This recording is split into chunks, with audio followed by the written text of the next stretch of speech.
What's happening? This is Jack D, representing Sabine Parish. You're watching the Real-Izm TV. Cause if you don't know about the country, you don't know about shit. I'm the sixth. You ain't gotta believe me. You can ask your baby mama, she love Jack D. Where you from exactly? It's Pleasant. Pleasant Hill, Louisiana. Oh my God, man! Sound like the Boondocks, man. No disrespect, but sound like the Boondocks. It is the Boondocks. Okay. It really is. Matter of fact, man, we did a show there at the Leisure Hall, and I don't know if you know Christian D. Anyway, I brought him down. He performed this shit, and him and his people got there. We all was talking. They like, man, this place small. I bet all y'all got like one Walmart. I was like, we ain't even got a Walmart. You don't really understand. You in the country right now, and we got everything. You know, we really in the woods, man. It's not a country rap gimmick. You know what I'm saying? We really in the country. Man. Right, because you had the song "Country Hustlin'." Yeah. So speak on that single right there. Man, we got man, it's produced by Steve Below, man, like a fucking legend, man, in Texas. Produced Swishers and Doja by UGK. He produced all kind of shit for UGK. It's just amazing to have a fucking Steve Below beat. You know what I mean? I got that from Take No Loss, ENT. They still manage me and help me out with shit. And yeah, me and Bud the Great hooked up and threw that out, and people been loving it, man. Still pushing it to this day. Okay.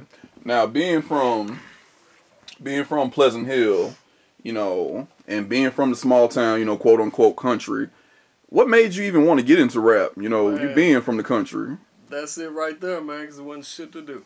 You know what I mean? When you a young teenager or a kid, you somewhere where there's nothing to do. So that's our way of having fun. Was to, put on beats, rap, and do bad stuff on top of that.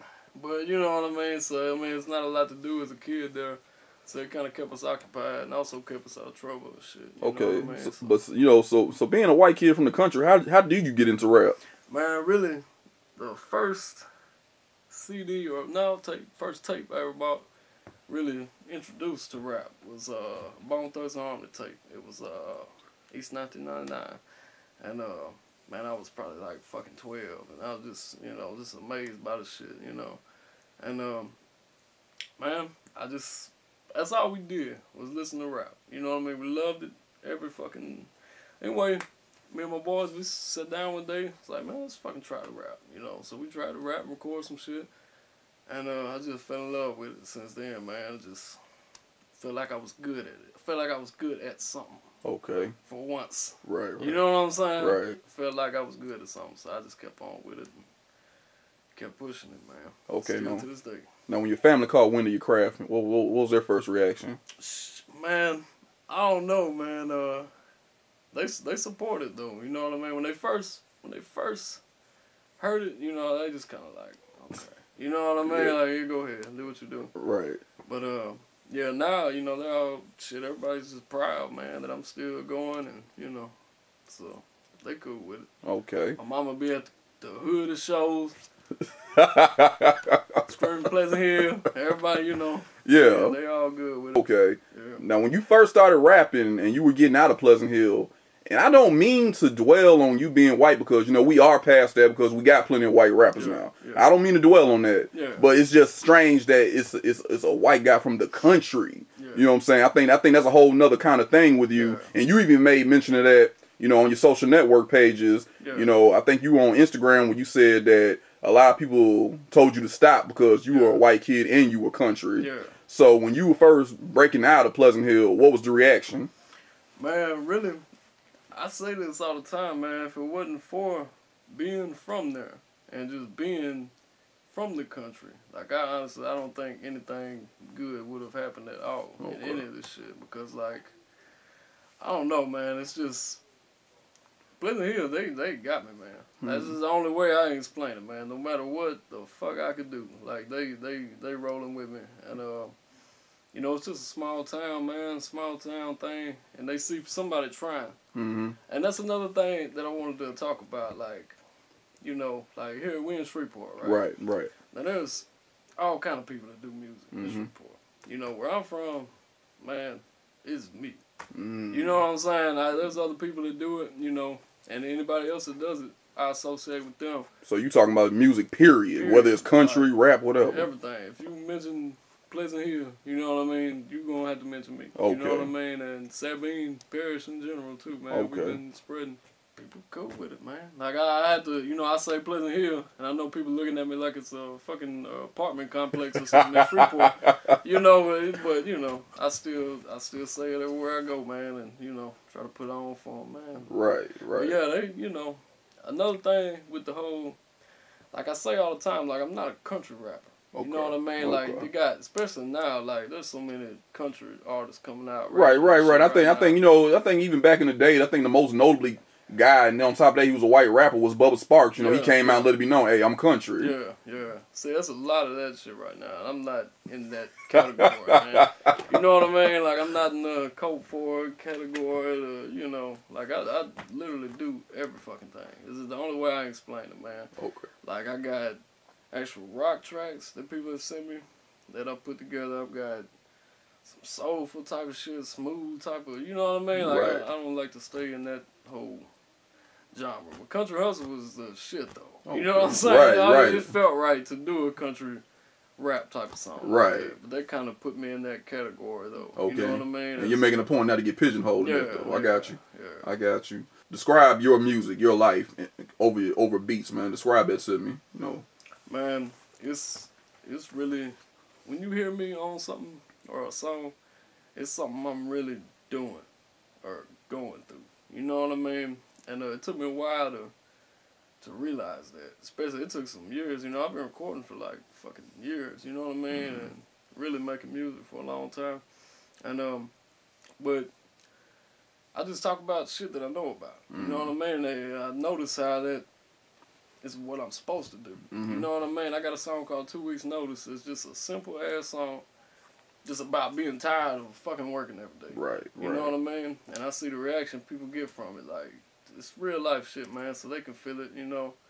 I don't try to, like, over club it, and, you know what I mean, or try to, you know, I just do what the fuck I'm thinking about, you know what I'm saying? Right. Just whatever it is, and just go with it. A lot of shit, my real life and personal business, I kind of hate how I do it, but a lot of times that'll come out in songs too. Right. You know? But that just makes it better because people dealing with the same situations, you know, they like fall in love with it. So. Has there ever been a point where maybe you got too personal on the track? Yeah, hell yeah. On Halfway Home, number one. The one that, Halfway Home. Okay, now speak on that. Man, I have a part in there that, how did it go? What did I say on that part? I said, I said, trying to raise a 5-year-old kid by my damn self while he's asking where his mama is. Okay. You know, it's just, and that was just an actual something that happened that day. I got you. It wasn't like a personal fucking shot. Right. Just something that he had asked me. So I wrote about it. So then fucking 26 people. You alright? Everything? Yeah, I'm fucking fine, you know?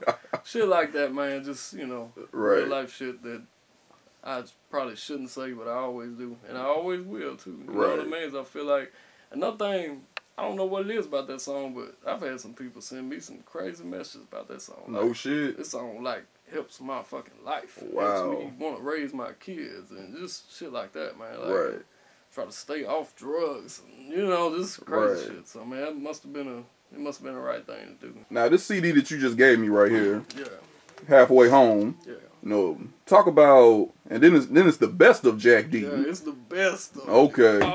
Okay. Now speak on that. First, speak on the title, Halfway Home. Yeah. Really, man. I just kind of came up. I think actually I came up with it when we was on our way back from Dallas, because we went out there. We shot this video. It was in like a fucking Emmy-nominated film studio. Like, this place was big, man. It was just like, man, this shit is crazy. How are we even here doing this shit, you know? We was on our way back, you know, back to Pleasant Hill. And like I said, we had Cobain there. We taking pictures with Switch House chains and just, you know, just crazy shit. And so we're on our way back. And it's just like, man, it seems like no matter what the fuck I do, I'm coming right back here. I'm coming right back to Pleasant Hill.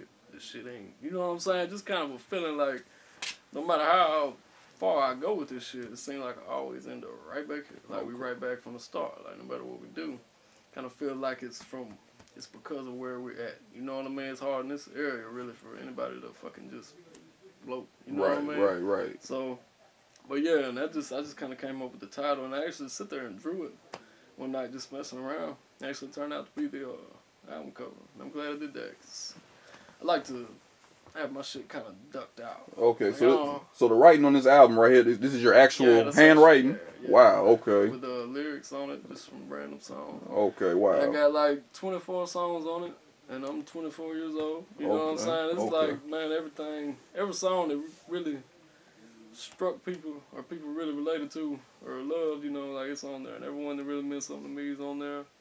And just kind of takes you through my whole career in one CD.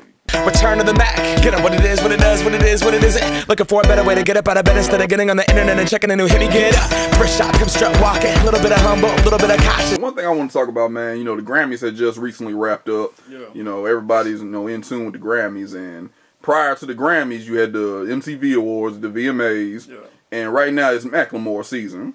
Yeah. Now, they got this thing called Black Twitter. I don't know if you're familiar with that, man.